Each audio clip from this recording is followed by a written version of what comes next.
L'Ecclésiaste. Chapitre 1. Parole de l'Ecclésiaste, fils de David, roi de Jérusalem. Vanité des vanités, dit l'Ecclésiaste, vanité des vanités, tout est vanité. Quel avantage revient-il à l'homme de toute la peine qu'il se donne sous le soleil? Une génération s'en va, une autre vient, et la terre subsiste toujours.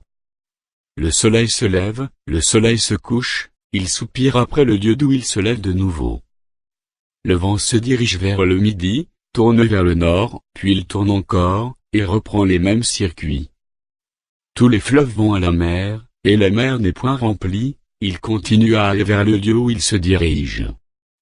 Toutes choses sont en travail au-delà de ce qu'on peut dire, l'œil ne se rassasie pas de voir, et l'oreille ne se lasse pas d'entendre. Ce qui a été, c'est ce qui sera, et ce qui s'est fait, c'est ce qui se fera, il n'y a rien de nouveau sous le soleil.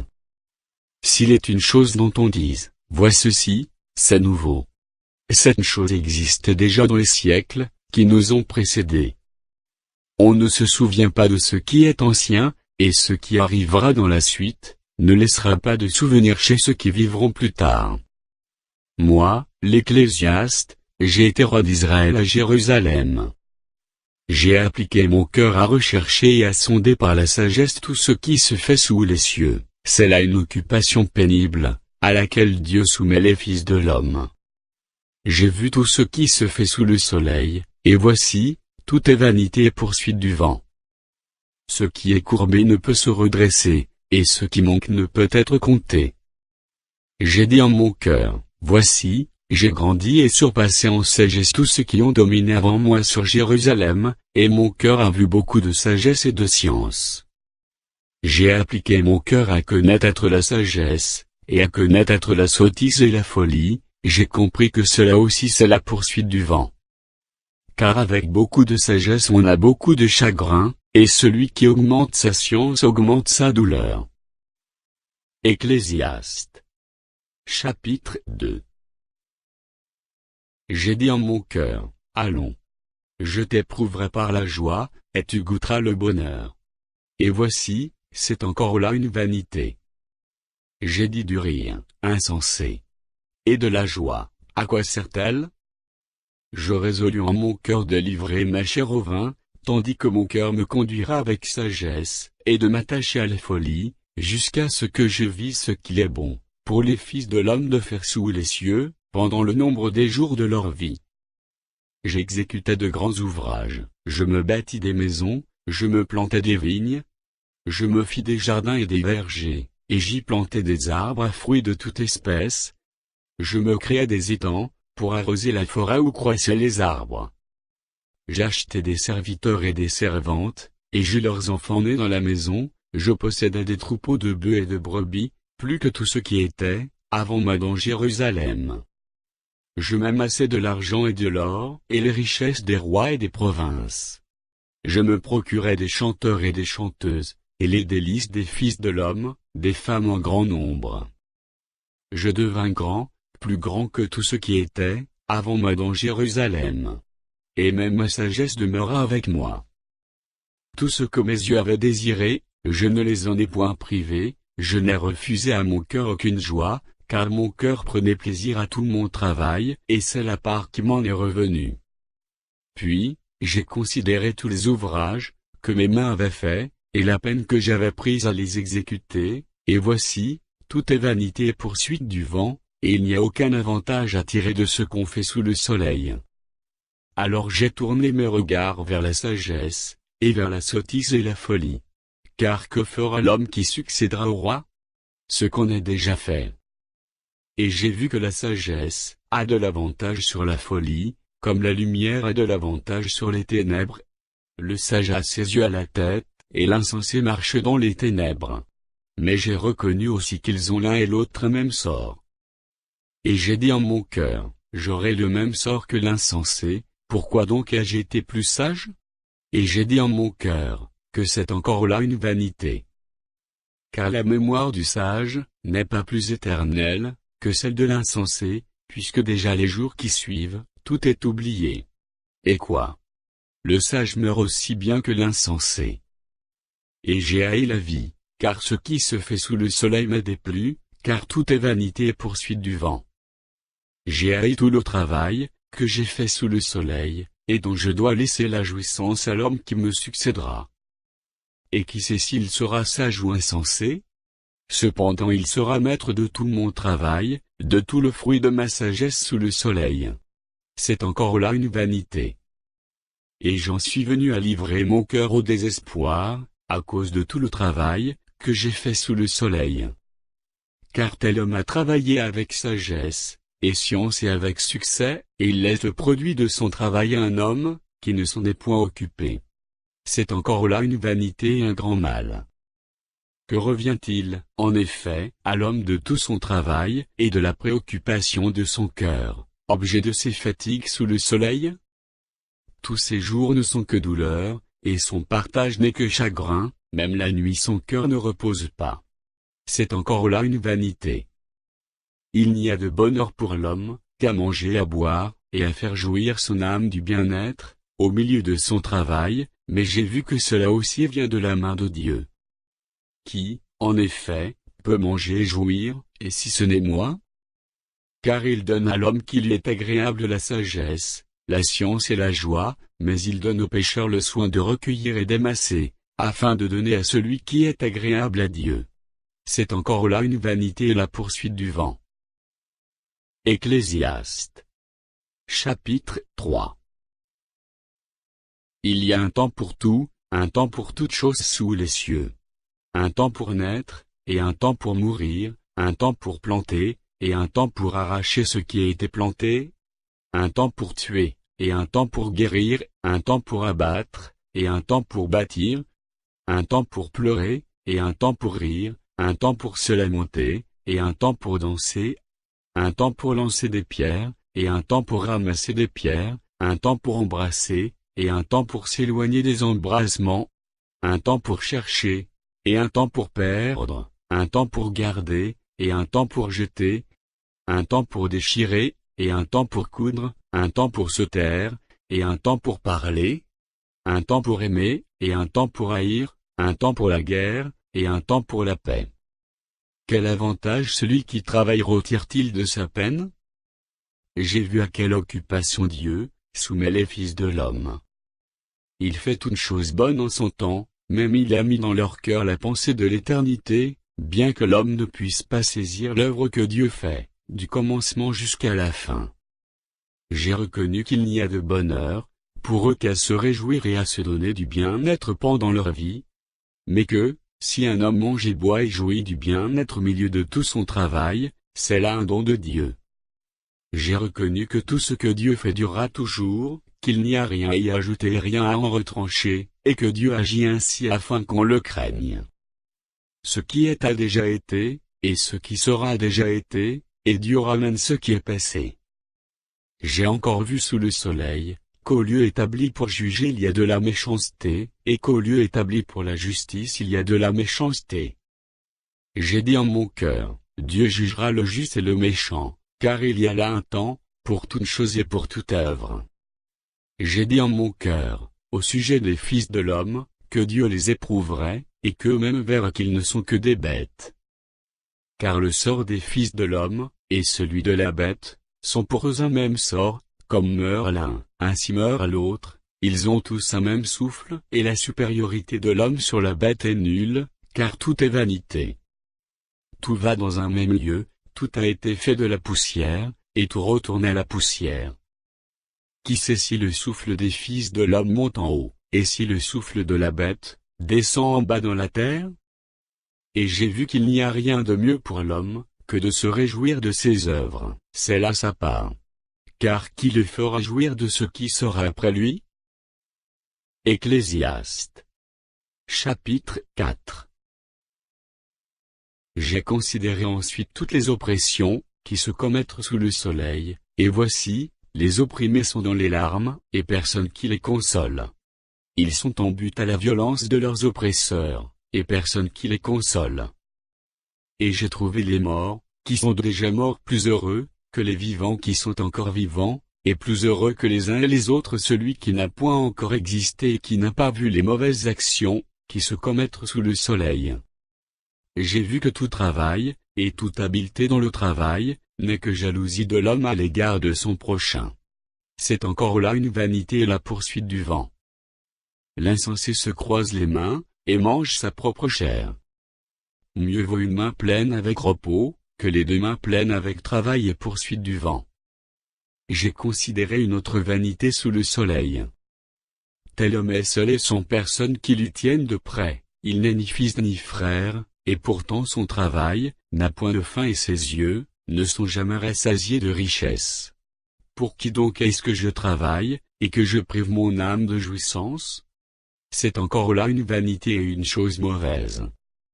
Deux valent mieux qu'un, par ceux qui retirent un bon salaire de leur travail. Car, s'il tombe, l'un relève son compagnon, mais malheur à celui qui est seul et qui tombe, sans avoir un second pour le relever. De même, si deux couchent ensemble, ils auront chaud, mais celui qui est seul, comment aura-t-il chaud? Et si quelqu'un est plus fort qu'un seul, les deux peuvent lui résister, et la corde à 3 fils, ne se rompt pas facilement. Mieux vaut un enfant pauvre, et sage qu'un roi vieux et insensé, qui ne sait plus écouter les avis, car il peut sortir de prison pour régner, et même être né pauvre dans son royaume. J'ai vu tous les vivants, qui marchent sous le soleil entourer l'enfant, qui devait succéder au roi et régner à sa place. Il n'y avait point de fin à tout ce peuple, à tous ceux à la tête desquels il était. Et toutefois, ceux qui viendront après ne se réjouiront pas à son sujet. Car c'est encore là une vanité et la poursuite du vent. Prends garde à ton pied, lorsque tu entres dans la maison de Dieu, approche-toi pour écouter, plutôt que pour offrir le sacrifice des insensés, car ils ne savent pas qu'ils font mal. Ecclésiaste. Chapitre 5. Ne te prise pas d'ouvrir la bouche, et que ton cœur ne se hâte pas d'exprimer une parole devant Dieu, car Dieu est au ciel, et toi sur la terre, que tes paroles soient donc peu nombreuses. Car, si les songes naissent de la multitude des occupations, la voix de l'insensé se fait entendre dans la multitude des paroles. Lorsque tu as fait un vœu à Dieu, ne tarde pas à l'accomplir, car il n'aime pas les insensés. Accomplis le vœu que tu as fait. Mieux vaut pour toi ne point faire de vœu, que d'en faire un et de ne pas l'accomplir. Ne permets pas à ta bouche de faire pécher ta chair, et ne dis pas en présence de l'envoyé, que c'est une inadvertance. Pourquoi Dieu s'irriterait-il de tes paroles, et détruirait-il l'ouvrage de tes mains? Car, s'il y a des vanités dans la multitude des songes, il y en a aussi dans beaucoup de paroles, c'est pourquoi, crains Dieu. Si tu vois dans une province le pauvre opprimé, et la violation du droit et de la justice, ne t'en étonne point, car un homme élevé est placé, sous la surveillance d'un autre plus élevé, et au-dessus d'eux il en est, de plus élevé encore. Un avantage pour le pays à tous égards, c'est un roi honoré du pays. Celui qui aime l'argent, n'est pas rassasié par l'argent, et celui qui aime les richesses n'en profite pas. C'est encore là une vanité. Quand le bien abonde, ce qui le mange abonde, et quel avantage en revient-il à son possesseur, sinon qu'il le voit de ses yeux? Le sommeil du travailleur est doux, qu'il ait peu ou beaucoup à manger, mais le rassasiement du riche ne le laisse pas dormir. Il est un mal grave que j'ai vu sous le soleil, des richesses conservées, pour son malheur, par celui qui les possède. Ces richesses se perdent par quelque événement fâcheux, il a engendré un fils, et il ne reste rien entre ses mains. Comme il est sorti du ventre de sa mère, il s'en se retourne nu ainsi qu'il était venu, et pour son travail n'emporte rien qu'il puisse prendre dans sa main. C'est encore là un mal grave. Il s'en va comme il était venu, et quel avantage lui revient-il, d'avoir travaillé pour du vent? De plus, toute sa vie il mange dans les ténèbres, et il a beaucoup de chagrin, de maux et d'irritation. Voici ce que j'ai vu, c'est pour l'homme une chose bonne, et belle de manger et de boire, et de jouir du bien-être au milieu de tout le travail, qu'il fait sous le soleil, pendant le nombre des jours de vie, que Dieu lui a donné, car c'est là sa part. Mais, si Dieu a donné à un homme des richesses et des biens, s'il l'a rendu maître d'en manger, d'en prendre sa part, et de se réjouir au milieu de son travail, c'est là un don de Dieu. Car il ne se souviendra pas beaucoup des jours de sa vie, parce que Dieu répand la joie dans son cœur. Ecclésiaste. Chapitre 6. Il est un mal que j'ai vu sous le soleil, et qui est fréquent parmi les hommes. Il y a tel homme à qui Dieu a donné des richesses, des biens et de la gloire, et qui ne manque pour son âme de rien de ce qu'il désire, mais que Dieu ne laisse pas maître d'en jouir, car c'est un étranger qui en jouira. C'est là une vanité et un mal grave. Quand un homme aurait 100 fils, vivrait un grand nombre d'années, et que les jours de ces années se multiplieraient, si son âme ne s'est point rassasiée de bonheur, et si de plus il n'a point de sépulture, je dis qu'un avorton est plus heureux que lui. Car il est venu en vain, il s'en va dans les ténèbres, et son nom reste couvert de ténèbres. Il n'a point vu, il n'a point connu le soleil, il a plus de repos que cet homme. Et quand celui-ci vivrait 2 fois 1000 ans, sans jouir du bonheur, tout ne va-t-il pas dans un même lieu? Tout le travail de l'homme est pour sa bouche, et cependant ses désirs ne sont jamais satisfaits. Car quel avantage le sage a-t-il sur l'insensé? Quel avantage a le malheureux, qui sait se conduire en présence des vivants?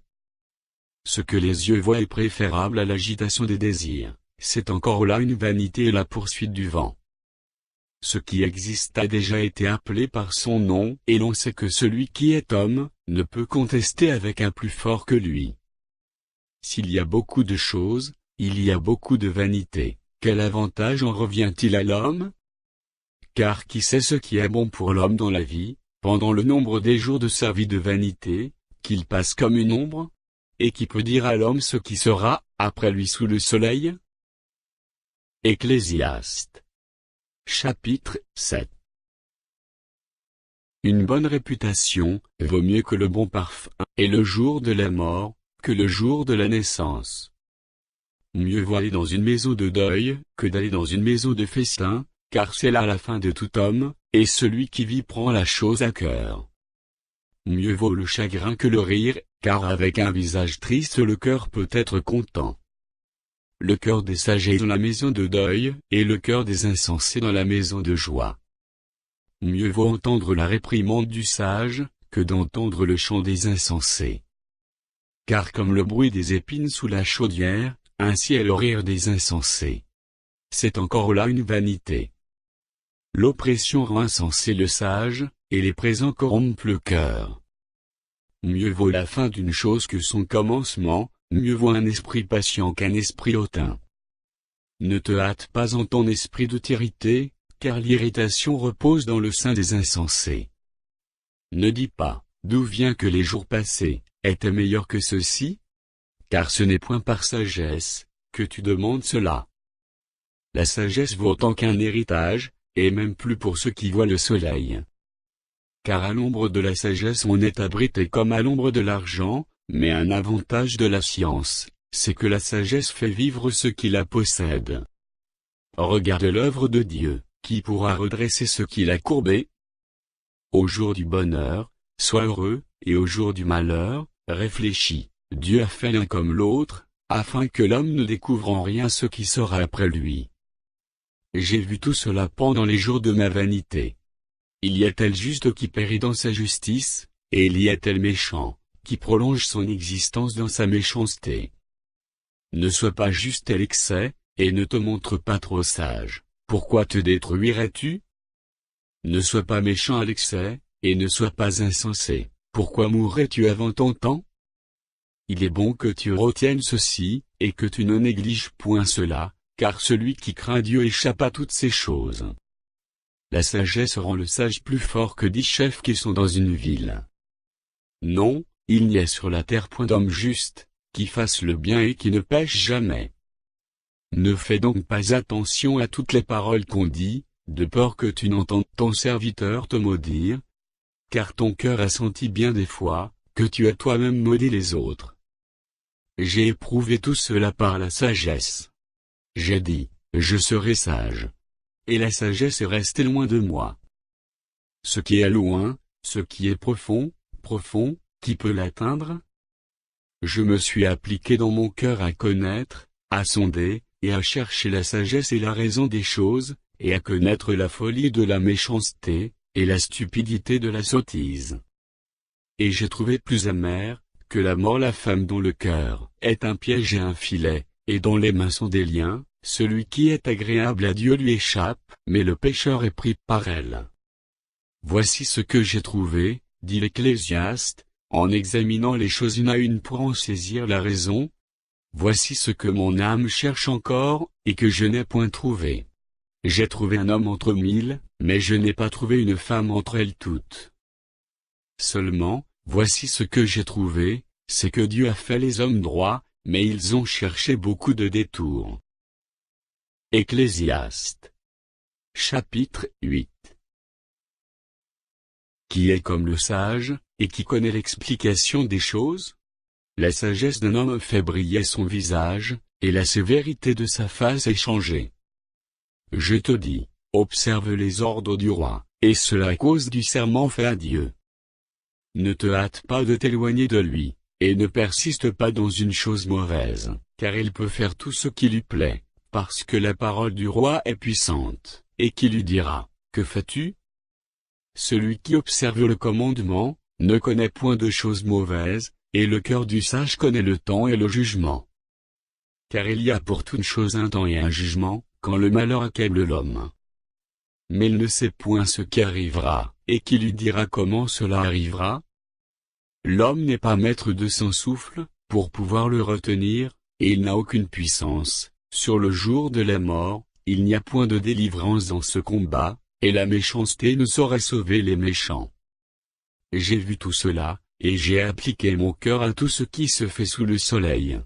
Il y a un temps où l'homme domine sur l'homme pour le rendre malheureux. Alors j'ai vu des méchants recevoir la sépulture, et entrer dans leur repos, et ceux qui avaient agi avec droiture s'en allaient loin du lieu saint, et être oubliés dans la ville. C'est encore là une vanité. Parce qu'une sentence contre les mauvaises actions ne s'exécute pas promptement, le cœur des fils de l'homme se remplit en eux du désir de faire le mal. Cependant, quoique le pécheur fasse 100 fois le mal, et qu'il y persévère longtemps, je sais aussi que le bonheur est pour ceux qui craignent Dieu, par ceux qui ont de la crainte devant lui. Mais le bonheur n'est pas pour le méchant, et il ne prolongera point ses jours, pas plus que l'ombre, parce qu'il n'a pas de la crainte devant Dieu.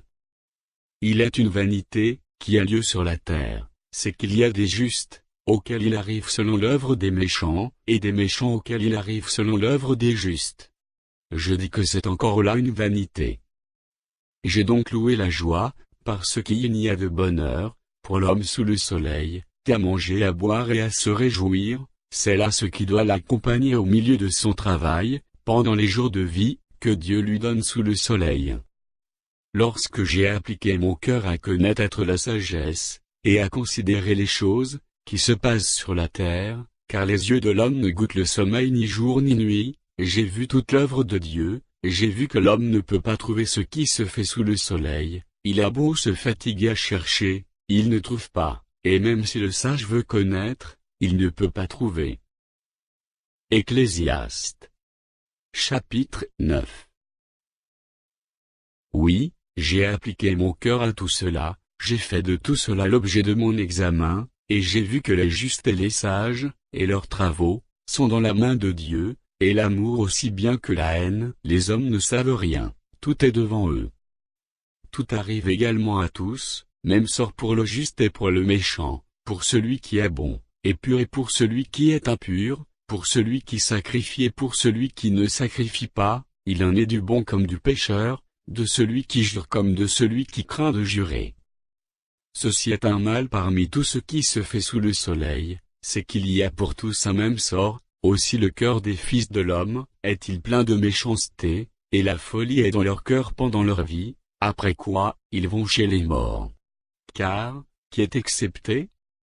Pour tous ceux qui vivent il y a de l'espérance, et même un chien vivant vaut mieux qu'un lion mort. Les vivants, en effet, savent qu'ils mourront, mais les morts ne savent rien, et il n'y a pour eux plus de salaire, puisque leur mémoire est oubliée. Et leur amour, et leur haine, et leur envie, ont déjà péri, et ils n'auront plus jamais aucune part à tout ce qui se fait sous le soleil.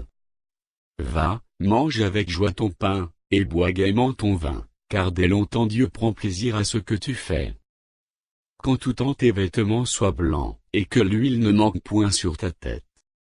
Jouis de la vie avec la femme que tu aimes, pendant tous les jours de ta vie de vanité, que Dieu t'a donné sous le soleil, pendant tous les jours de ta vanité, car c'est ta part dans la vie, au milieu de ton travail, que tu fais sous le soleil. Tout ce que ta main trouve à faire avec ta force, fais-le, car il n'y a ni œuvre, ni pensée, ni science, ni sagesse, dans le séjour des morts, où tu vas.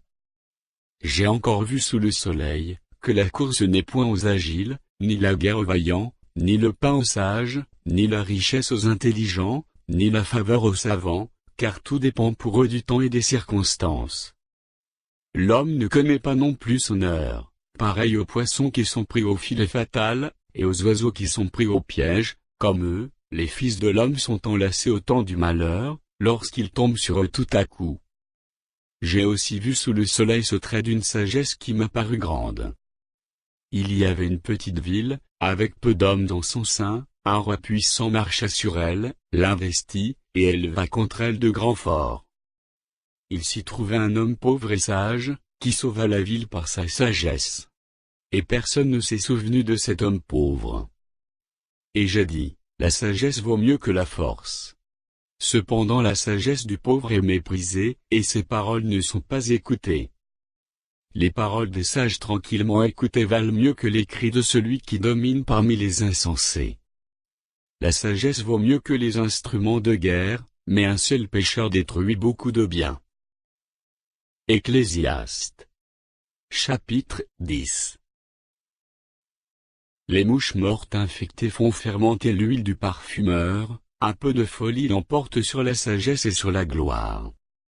Le cœur du sage est à sa droite, et le cœur de l'insensé à sa gauche. Quand l'insensé marche dans un chemin, le sens lui manque, et il dit de chacun, voilà un fou. Si l'esprit de celui qui domine s'élève contre toi, ne quitte point ta place, car le calme prévient de grands péchés. Il est un mal que j'ai vu sous le soleil, comme une erreur provenant de celui qui gouverne. La folie occupe des postes très élevés, et des riches sont assis dans l'abaissement. J'ai vu des esclaves sur des chevaux, et des princes marchant sur terre comme des esclaves.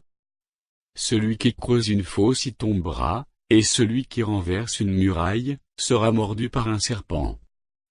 Celui qui remue des pierres en sera blessé, et celui qui fend du bois, en éprouvera du danger. S'il a émoussé le fer, et s'il n'en a pas aiguisé le tranchant, il devra redoubler de force, mais la sagesse a l'avantage du succès. Si le serpent mord faute d'enchantement, il n'y a point d'avantage pour l'enchanteur. Les paroles de la bouche du sage sont pleines de grâce, mais les lèvres de l'insensé causent sa perte. Le commencement des paroles de sa bouche est folie, et la fin de son discours est une méchante folie. L'insensé multiplie les paroles. L'homme ne sait point ce qui arrivera, et qui lui dira ce qui sera après lui? Le travail de l'insensé le fatigue, parce qu'il ne sait pas aller à la ville. Malheur à toi, pays dont le roi est un enfant, et dont les princes mangent dès le matin. Heureux toi, pays dont le roi est de race illustre, et dont les princes mangent au temps convenable, pour soutenir leur force, et non pour se livrer à la boisson. Quand les mains sont paresseuses, la charpente s'efface, et quand les mains sont lâches, la maison a des gouttières. On fait des repas pour se divertir, le vin rend la vie joyeuse, et l'argent répond à tout. Ne maudis pas le roi, même dans ta pensée, et ne maudis pas le riche dans la chambre où tu couches, car l'oiseau du ciel emporterait ta voix, l'animal ailé publierait tes paroles. Ecclésiaste. Chapitre 11. Jette ton pain sur la face des eaux, car avec le temps tu le retrouveras. Donne-en une part à 7 et même à 8, car tu ne sais pas quel malheur peut arriver sur la terre.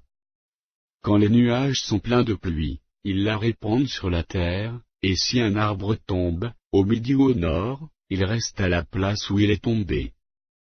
Celui qui observe le vent ne sèmera point, et celui qui regarde les nuages ne moissonnera point. Comme tu ne sais pas quel est le chemin du vent, ni comment se forment les eaux dans le ventre de la femme enceinte, tu ne connais pas non plus l'œuvre de Dieu qui fait tout. Dès le matin sème ta semence, et le soir ne laisse pas reposer ta main, car tu ne sais point ce qui réussira, ceci ou cela, ou si l'un et l'autre sont également bons. La lumière est douce, et il est agréable, aux yeux de voir le soleil. Si donc un homme vit beaucoup d'années, qu'il se réjouisse pendant toutes ces années, et qu'il pense aux jours de ténèbres qui seront nombreux, tout ce qui arrivera est vanité. Jeune homme, réjouis-toi dans ta jeunesse, livre ton cœur à la joie, pendant les jours de ta jeunesse, marche dans les voies de ton cœur, et selon les regards de tes yeux, mais sache que pour tout cela Dieu t'appellera en jugement. Bannisse de ton cœur le chagrin, et éloigne le mal de ton corps, car la jeunesse et l'aurore sont vanité. Ecclésiaste. Chapitre 12. Mais souviens-toi de ton Créateur, pendant les jours de ta jeunesse, avant que les jours mauvais arrivent et que les années s'approchent où tu diras, je n'y prends point de plaisir. Avant que s'obscurcissent le soleil et la lumière, la lune et les étoiles, et que les nuages reviennent après la pluie, temps où les gardiens de la maison tremblent, où les hommes forts se courbent, où celles qui moulent s'arrêtent parce qu'elles sont diminuées, où ceux qui regardent par les fenêtres sont obscurcis, où les deux battants de la porte se ferment, sur la rue qu'on s'abaisse le bruit de la meule, où l'on se lève au chant de l'oiseau, où s'affaiblissent toutes les filles du champ, où l'on redoute ce qui est élevé, où l'on a des terreurs en chemin, où l'amandier est fleuri, où la sauterelle devient pesante, et où la capre n'a plus d'effet, car l'homme s'en va vers sa demeure éternelle, et les pleureurs parcourent les rues, avant que le cordon d'argent se détache, que le vase d'or se brise, que le seau se rompe sur la source, et que la roue se casse sur la citerne, avant que la poussière retourne à la terre, comme elle y était, et que l'esprit retourne à Dieu qui l'a donné. Vanité des vanités, dit l'Ecclésiaste, tout est vanité. Outre que l'Ecclésiaste fut un sage, il a encore enseigné la science au peuple, et il a examiné, sondé, mis en ordre un grand nombre de sentences. L'Ecclésiaste s'est efforcé de trouver des paroles agréables, et ce qui a été écrit avec droiture, ce sont des paroles de vérité. Les paroles des sages sont comme des aiguillons, et, rassemblées en un recueil, elles sont comme des clous plantés, donnés par un seul maître. Du reste, mon fils, tire instruction de ces choses, on ne finirait pas, si l'on voulait faire un grand nombre de livres, et beaucoup d'études est une fatigue pour le corps. Écoutons la fin du discours, crains Dieu et observe ses commandements. C'est là ce que doit faire tout homme. Car Dieu amènera toute œuvre en jugement, au sujet de tout ce qui est caché, soit bien, soit mal.